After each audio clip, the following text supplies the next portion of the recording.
যুদ্ধের ভয়াবহতা শুধু ধ্বংসস্তূপ আর প্রাণহানিতেই সীমাবদ্ধ নয়, এর দীর্ঘমেয়াদী প্রভাব পড়ে বিশ্ব অর্থনীতিতেও। যুদ্ধ ও সংঘাতের কারণে বিভিন্ন দেশে ব্যাহত হচ্ছে শিল্প কারখানার উৎপাদন, কুয়েতেও বাধাগ্রস্ত হচ্ছে আন্তর্জাতিক বাণিজ্য ও পণ্য সরবরাহ, কোথাও বন্ধ হচ্ছে গুরুত্বপূর্ণ নৌপথ, আবার কোথাও বাড়ছে পরিবহন ব্যয়।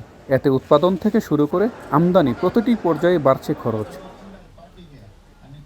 বাড়তি ব্যয়ের চাপ শেষ পর্যন্ত এসে পড়ছে কুয়েতের সাধারণ ভোক্তার উপর। প্রবাসীরা বলছেন, আগের তুলনায় অনেক পণ্যের দাম বাড়লেও আয় সেভাবে বাড়েনি, কিন্তু বাসা ভাড়া, খাবার সহ সবকিছুর খরচ বেড়ে যাচ্ছে। পরিবারে টাকা পাঠানোর পর মাস চালানো কঠিন হয়ে পড়েছে। যুদ্ধ দীর্ঘস্থায়ী হলে এর প্রভাব আরও বিস্তৃত হতে পারে। জ্বালানি ও কাঁচামালের দাম বাড়লে বেড়ে যায় উৎপাদন খরচ, একই সঙ্গে বাড়ে পরিবহন ও আমদানি ব্যয়। এর প্রভাব পড়ে পণ্যের চূড়ান্ত মূল্যে। AKS অর্জন করলো গিনেস ওয়ার্ল্ড রেকর্ডস। AKS এবারে সব কিছু বাড়ছে, বিশেষ করে চাউল, তার নিত্য প্রয়োজনীয় জিনিস, এই ডাউল, তুল, সব কিছু কিছু বেশি অত্যাধিক, কিছু কম।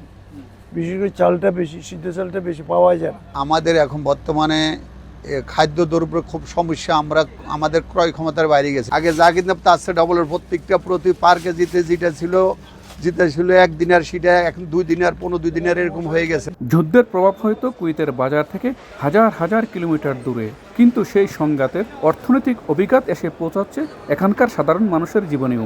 বাড়ছে পণ্যের দাম, বাড়ছে জীবনযাত্রার ব্যয়, আর সীমিত আয়ের প্রবাসীদের জন্য এই বাড়তি খরচ হয়ে উঠেছে নতুন এক চ্যালেঞ্জ। প্রবাসীদের প্রত্যাশা, বিশ্বজুড়ে চলমান যুদ্ধ ও সংঘাত দ্রুত বন্ধ হবে, আন্তর্জাতিক বাজারে ফিরে আসবে স্থিতিশীলতা, কমবে পণ্য আমদানি ও পরিবহনের ব্যয়। কুয়েত থেকে মঈন সুমন, সময় সংবাদ।